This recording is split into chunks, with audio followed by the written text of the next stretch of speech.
ಒಬ್ಬ ಜನಪ್ರತಿನಿಧಿಯಾಗಿದ್ಕೊಂಡು ಇಂಥ ಗಂಭೀರ ಆರೋಪ ಬಂದ ನಂತರದಲ್ಲೂ ಕೂಡ ಅಜ್ಞಾತ ಸ್ಥಳದಲ್ಲಿ ಕೂತು ಕಳ್ಳರಂತೆ ವಿಡಿಯೋ ಮಾಡಿ ಹರಿಬಿಡುವಂತಹ ಅವಶ್ಯಕತೆ ಇನ್ನೂ ಉಳಿದಿದೆಯಾ? ಕೇವಲ ಕ್ಷಮೆ ಕೇಳುವಷ್ಟು ನೈತಿಕತೆಯನ್ನು ಉಳಿಸ್ಕೊಂಡಿದ್ದಾರಾ ಸಂಸದರಾದ ಪ್ರಜ್ವಲ್ ರೇವಣ್ಣ ಅವರು? ಪ್ರಶ್ನೆ ವೀಕ್ಷಕರಾದ ನಿಮ್ಮ ಮುಂದೆ ಬಿಡ್ತಾ ಇದ್ವಿ. ಪ್ರಜ್ವಲ್ ರೇವಣ್ಣ ಅವರ ವಿರುದ್ಧವಾಗಿ ಕೇಳೋಕೆ ಸಿಕ್ಕಿರುವ ಅತ್ಯಂತ ಗಂಭೀರ ಆರೋಪ ಪ್ರಕರಣಕ್ಕೆ ಸಂಬಂಧಪಟ್ಟ ಅತ್ಯಂತ ಬಿಗ್ ಬ್ರೇಕಿಂಗ್ ಈ ಸುದ್ದಿಯನ್ನ, ಇದರ ಮತ್ತಷ್ಟು ವಿವರವನ್ನ ನಿಮ್ಮವರೆಗೂ ತಲುಪಿಸಲಿಕ್ಕೆ ನನ್ನ ಕಲೀಗ ಶ್ರೀಲಕ್ಷ್ಮಿ ಜಾಯ್ನ್ ಆಗಿದ್ದಾರೆ.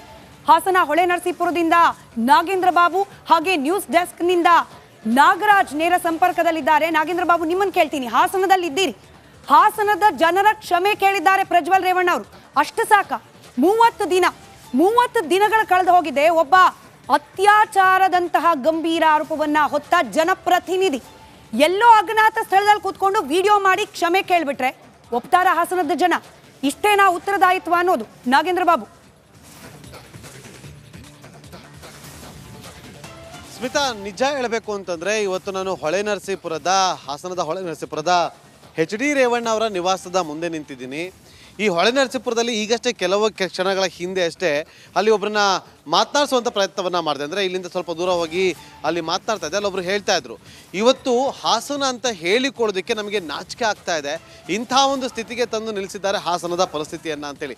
ಯಾಕೆಂದರೆ ಇವರು ಮಾಡಿಕೊಂಡಿರುವಂಥ ತಪ್ಪುಗಳು, ಇವರ ಮೇಲೆ ಕೇಳಿ ಬಂದಿರುವಂಥ ಆರೋಪಗಳಿಂದಾಗಿ ಇವತ್ತು ಹಾಸನ ಜನ ಇವತ್ತು ಸಫರ್ ಪಡುವಂತಾಗಿದೆ ಅಂಥೇಳಿ ಇವತ್ತಿನ ಜನ ಇಲ್ಲಿ ಮಾತಾಡ್ತಾ ಇದ್ದಾರೆ. ಅದು ಆಫ್ ದ ರೆಕಾರ್ಡ್. ನೋಡಿ ಸ್ಮಿತಾ, ಇವತ್ತು ಒಂದು ವಿಡಿಯೋವನ್ನು ಮಾಡಿಬಿಟ್ಟಿದ್ದಾರೆ. ಆ ವಿಡಿಯೋವನ್ನ ಕೂಡ ನಾವು ಪ್ಲೇ ಮಾಡ್ತಾ ಇಲ್ಲ, ಯಾಕೆಂದ್ರೆ ಏನು 26ನೇ ತಾರೀಕು ಚುನಾವಣೆ ನಡೀತು. 26ನೇ ತಾರೀಕು ಚುನಾವಣೆ ನಡೆದಂತ ಸಂದರ್ಭದಲ್ಲಿ ಅವತ್ತು ನನ್ನ ಮೇಲೆ ಯಾವುದೇ ರೀತಿ ಒಂದು ಪ್ರಕರಣ ಆಗಲಿ, ಯಾವುದೇ ಒಂದು ಕೇಸ್ ಆಗಲಿ ಏನು ಇರಲಿಲ್ಲ. SITನೂ ಕೂಡ ರಚನೆ ಆಗಿರಲಿಲ್ಲ. ಈ 26ನೇ ತಾರೀಕು ನಾನು ಫಾರಿನ್ ಹೋಗೋದು ಕೂಡ ಇದು ಮುಂಚೆನೆ ಪ್ರೀ ಪ್ಲಾನ್ ಆಗಿತ್ತು. ಹಾಗಾಗಿ ನಾನು ಫಾರಿನ್ ಹೊರಟಾದ್ಮೇಲೆ 3-4 ದಿನದ ನಂತರ ನಾನು ಯೂಟ್ಯೂಬ್ ನೋಡುವಂತ ಸಂದರ್ಭದಲ್ಲಿ, ನ್ಯೂಸ್ ಚಾನೆಲ್ ನೋಡುವಂತ ಸಂದರ್ಭದಲ್ಲಿ ನನಗೆ ಈ ಮಾಹಿತಿ ದೊರಕುವಂತ ಕೆಲಸ ಆಯಿತು. ಮಾಹಿತಿ ದೊರಕದ ಮೇಲೆ ನಂತರ SITನೂ ಕೂಡ ಏನು ಒಂದು ನೋಟಿಸ್ ಕೊಡುವಂತ ಕೆಲಸ ಮಾಡಿತು. ಆ SIT ನೋಟಿಸ್ಗೂ ಕೂಡ ನಾನು ಎಕ್ಸ್ ಖಾತೆ ಮುಖಾಂತರ ಮತ್ತು ನನ್ನ ಲಾಯರ್ ಮುಖಾಂತರ ನಾನು 7 ದಿನ ಸಮಯ ಅವಕಾಶ ಕೇಳಿದ್ದೆ. 7 ದಿನ ಸಮಯ ಅವಕಾಶ ಕೇಳದ ಮೇಲೆ ಕೂಡ ಅದು ಮಾರನೇ ದಿನನೇ ಏನು ಕಾಂಗ್ರೆಸ್ನ ಹಿರಿಯ ನಾಯಕರಾದಂಥ ರಾಹುಲ್ ಗಾಂಧಿ ಅವರು ಮತ್ತು ಹಾಗೂ ಎಲ್ಲ ಹಿರಿಯ ನಾಯಕರುಗಳು ಏನು ಓಪನ್ ವೇದಿಕೆಗಳಲ್ಲಿ ಈ ಒಂದು ವಿಚಾರಗಳನ್ನ ಪ್ರಚಾರ ಮಾಡೋದಕ್ಕೆ ಪ್ರಾರಂಭ ಮಾಡಿದ್ರು, ಚರ್ಚೆ ಮಾಡೋದಕ್ಕೆ ಪ್ರಾರಂಭ ಮಾಡಿದ್ರು, ಒಂದು ರಾಜಕೀಯದ ಪಿತೂರಿ ಮಾಡುವಂತ ಕೆಲಸನ ಮಾಡಿದ್ರು. ಇದೆಲ್ಲ ನೋಡಿದಂತ ಸಂದರ್ಭದಲ್ಲಿ ನಾನು ಡಿಪ್ರೆಷನ್ಗೆ ಹೋಗುವಂತ ಕೆಲಸ ಆಯಿತು, ಐಸೋಲೇಷನ್ಗೆ ಹೋಗುವಂತ ಕೆಲಸ ಮಾಡ್ಕೊಂಡೆ. ಹಾಗಾಗಿ ನಾನು ಮೊದಲನೇದಾಗಿ ನಿಮ್ಮೆಲ್ಲರನ್ನೂ ಕ್ಷಮಾಪಣೆ ಕೇಳಿದೆ, ದಯವಿಟ್ಟು ಕ್ಷಮಿಸಿ ಅಂತ ಕೇಳಿದೆ ನಾನು. ಅದಾದ ನಂತರ ಹಾಸನಲ್ಲೂ ಕೂಡ ಕೆಲವು ಶಕ್ತಿಗಳು ಎಲ್ಲ ಒಟ್ಟಿಗೆ ಸೇರ್ಕೊಂಡು ಇವತ್ತು ನನ್ನ ಮೇಲೆ ರಾಜಕೀಯದ ಒಂದು ಪಿತೂರಿ ಮಾಡುವಂತ ಕೆಲಸ ಮಾಡುವಂತದ್ದು ಇರ್ಬೋದು. ರಾಜಕೀಯವಾಗಿ ನಾನು ಏನು ಬೆಳೀತಾ ಇದ್ದೀನಿ, ನನ್ನ ಕುಗ್ಗಿಸ್ಬೇಕು ಅನ್ನೋ ಒಂದು ರೀತಿಯಲ್ಲಿ ಇವತ್ತು ಏನೇನು ಒಂದು ಪ್ರಕರಣಗಳಲ್ಲಿ ಅವರು ಎಲ್ಲರೂ ಕೂಡ ಒಂದು ಭಾಗಿಯಾಗುವಂತ ಕೆಲಸಗಳನ್ನ ಮಾಡ್ಕೊಂಡ್ರು. ಹಾಗಾಗಿ ಇವನ್ನೆಲ್ಲ ನೋಡಿದಂತ ಸಂದರ್ಭದಲ್ಲಿ ಇದ್ದಿದ್ದು ಇನ್ನ ಒಂದು ಆಘಾತ ಆಗುವಂತ ಕೆಲಸ ಆಗಿ ನಾನೇ ಒಂಚೂರು ದೂರ ಇದ್ದೆ. ಹಾಗಾಗಿ ಯಾರು ಕೂಡ ಇದ್ರ ಬಗ್ಗೆ ತಪ್ಪು ತಿಳಿಯೋದು ಬೇಡ. ನಾನೇ ಖುದ್ದಾಗಿ ಶುಕ್ರವಾರ ಏನು 31ನೇ ತಾರೀಕು 10 ಗಂಟೆಗೆ SIT ಮುಖಾಂತರ SIT ಮುಂದೆ ಬಂದು ನಾನು ಸಂಪೂರ್ಣ ಈ ಇನ್ವೆಸ್ಟಿಗೇಷನ್ಗೆ ಸಹಕಾರ ಕೊಡೋ ಮುಖಾಂತರ ನಾನು ಇದಕ್ಕೆ ಸರಿಯಾದ ರೀತಿಯಲ್ಲಿ ಉತ್ತರ ಕೊಡುವಂತ ಕೆಲಸ ಮಾಡ್ತೀನಿ. ಹಾಗೆ ನ್ಯಾಯಾಲಯದ ಮೇಲೆ ನನಗೆ ನಂಬಿಕೆ ಇದೆ.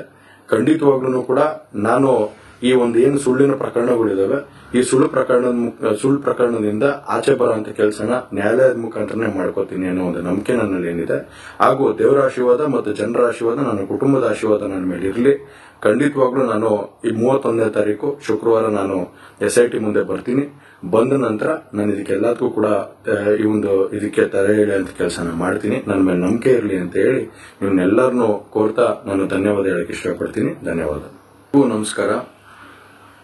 ಮೊದಲನೇದಾಗಿ ನನ್ನ ತಂದೆ ತಾಯಿಗೆ, ತಾತಂಗೆ ಹಾಗೂ ನನ್ನ ಕುಮಾರನಿಗೆ ಮತ್ತು ನಾಡಿನ ಜನತೆಗೆ ಹಾಗೂ ಎಲ್ಲ ನನ್ನ ಕಾರ್ಯಕರ್ತರಿಗೆ ಕ್ಷಮಾಪಣೆ ಕೇಳ್ತಾ, ನಾನು ಫಾರಿನಲ್ಲಿ ಎಲ್ಲಿದ್ದೀನಿ ಅಂತ ಸರಿಯಾಗಿ ಮಾಹಿತಿ ಕೊಡದೇ ಇರೋದಕ್ಕೆ ಇವತ್ತು ಮಾಹಿತಿ ಕೊಡೋದಕ್ಕೆ ಬಂದಿದ್ದೀನಿ.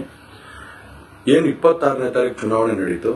26ನೇ ತಾರೀಕು ಚುನಾವಣೆ ನಡೆದಂತ ಸಂದರ್ಭದಲ್ಲಿ ಅವತ್ತು ನನ್ನ ಮೇಲೆ ಯಾವುದೇ ರೀತಿ ಒಂದು ಪ್ರಕರಣ ಆಗಲಿ, ಯಾವುದೇ ಒಂದು ಕೇಸ್ ಆಗಲಿ ಏನು ಇರಲಿಲ್ಲ. SITನೂ ಕೂಡ ರಚನೆ ಆಗಿರಲಿಲ್ಲ. ಈ 26ನೇ ತಾರೀಕು ನಾನು ಫಾರಿನ್ ಹೋಗೋದು ಕೂಡ ಇದು ಮುಂಚೆನೆ ಪ್ರೀ ಪ್ಲಾನ್ ಆಗಿತ್ತು. ಹಾಗಾಗಿ ನಾನು ಫಾರಿನ್ ಹೊರಟಾದ್ಮೇಲೆ 3-4 ದಿನದ ನಂತರ ನಾನು ಯೂಟ್ಯೂಬ್ ನೋಡುವಂತ ಸಂದರ್ಭದಲ್ಲಿ, ನ್ಯೂಸ್ ಚಾನೆಲ್ ನೋಡುವಂತ ಸಂದರ್ಭದಲ್ಲಿ ನನಗೆ ಈ ಮಾಹಿತಿ ದೊರಕುವಂತ ಕೆಲಸ ಆಯಿತು.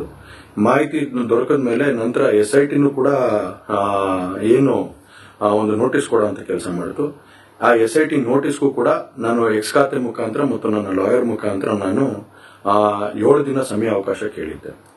7 ದಿನ ಸಮಯ ಅವಕಾಶ ಕೇಳದ ಮೇಲೆ ಕೂಡ ಅದು ಮಾರನೇ ದಿನನೇ ಏನು ಕಾಂಗ್ರೆಸ್ನ ಹಿರಿಯ ತಾಯಿಗೆ, ತಾತಂಗೆ ಹಾಗೂ ನನ್ನ ಕುಮಾರನಿಗೆ ಮತ್ತು ನಾಡಿನ ಜನತೆಗೆ ಹಾಗೂ ಎಲ್ಲ ನನ್ನ ಕಾರ್ಯಕರ್ತರಿಗೆ ಕ್ಷಮಾಪಣೆ ಕೇಳ್ತಾ, ನಾನು ಫಾರಿನಲ್ಲಿ ಎಲ್ಲಿದ್ದೀನಿ ಅಂತ ಸರಿಯಾಗಿ ಮಾಹಿತಿ ಕೊಡದೇ ಇರೋದಕ್ಕೆ ಇವತ್ತು ಮಾಹಿತಿ ಕೊಡೋದಕ್ಕೆ ಬಂದಿದ್ದೀನಿ.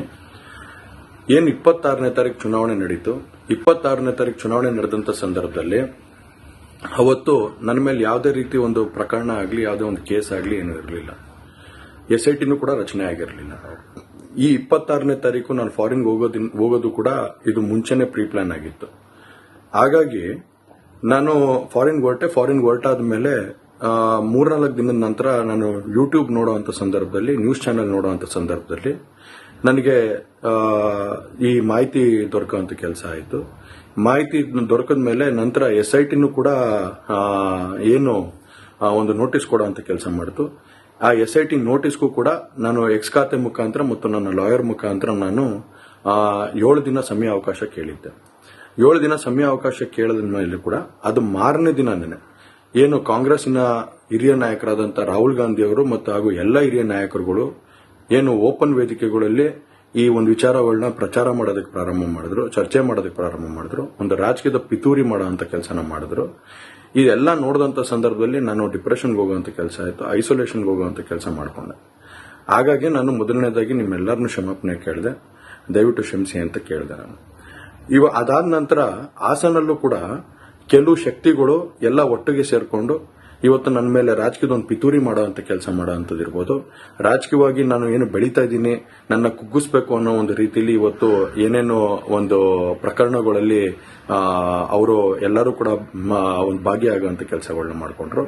ಹಾಗಾಗಿ ಇವನ್ನೆಲ್ಲ ನೋಡಿದಂತ ಸಂದರ್ಭದಲ್ಲಿ ಇದ್ದಿದ್ದು ಇನ್ನ ಒಂದು ಆಘಾತ ಆಗುವಂತ ಕೆಲಸ ಆಗಿ ನಾನೇ ಒಂಚೂರು ದೂರ ಇದ್ದೆ. ಹಾಗಾಗಿ ಯಾರು ಕೂಡ ಇದ್ರ ಬಗ್ಗೆ ತಪ್ಪು ತಿಳಿಯೋದು ಬೇಡ.